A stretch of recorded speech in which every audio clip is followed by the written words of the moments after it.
5e prix Fitzgerald. La vie aux Bellerives a été parfois stressante, mais ce paysage est toujours un miracle.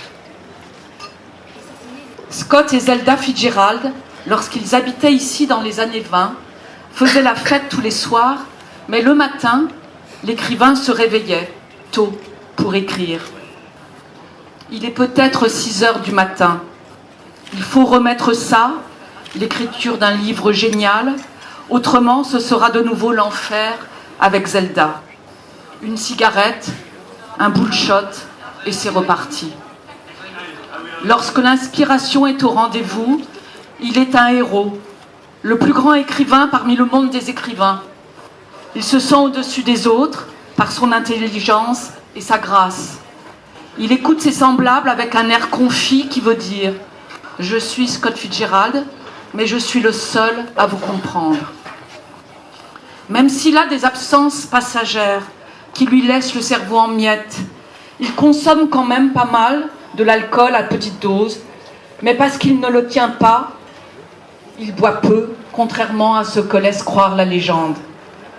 Il a placé sa table devant cette fenêtre et ses yeux font l'aller-retour entre l'horizon et les murs de la chambre. Zelda dort encore sur la moustiquaire, la bouche légèrement ouverte. Durant ces heures de pure splendeur, les confidences échangées la veille lui reviennent. Il se souvient de tout, des bribes de conversation, d'une attitude ou d'un regard. Sur les pages de son cahier, il écrit à gauche. Elle m'adressa un sourire, un de ces sourires rares, source d'éternel réconfort, comme on n'en rencontre que 4 ou 5 fois dans sa vie. Un sourire qui défiait ou semblait défier brièvement le monde entier, puis se focalisait sur vous comme s'il vous accordait un préjugé irrésistiblement favorable. Qui vous comprenait dans la mesure exacte, où vous souhaitiez être compris, qui croyait en vous comme vous auriez voulu croire en vous-même. Et sur la droite, il note mai 1926, dépenses, $126. Zelda, pocket money, $362. Pognon, reste $86. Dans ces romans, ces personnages ont l'argent qui leur tombe des poches. Le sien, il le dépense aussitôt en priant pour que son éditeur lui envoie un nouveau chèque. Ces étés-là, Zelda et lui n'ont pas de limite. Les excès auront plus tard des conséquences. Pour le moment, Zelda est toujours une jeune fiancée, aux joues blanches, à la chevelure et aux sourcils sombres, avec une expression qui illumine ses traits quand elle lui dit « Personne, pas même les poètes, ne sait tout ce que mon cœur peut contenir pour toi. » Alors là, dans l'obscurité de la chambre, il exulte, il noircit les plus belles pages de la littérature mondiale, The Great Gatsby, et plus tard, Tender is the Night. Zelda se tourne sur le flanc.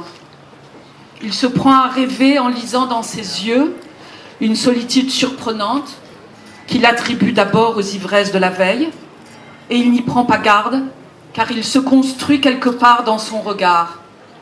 Il se prend à rêver encore, car elle est la vivante évocation d'une existence faite d'argent, de strass et de paillettes.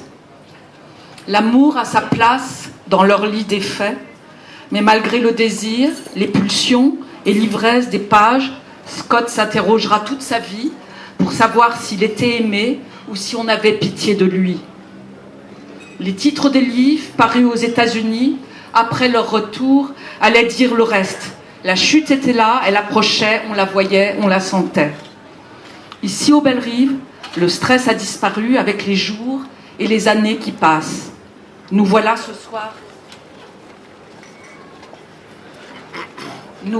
soir tous ensemble, comme submergés par un monde que vous ne connaissez peut-être pas tous.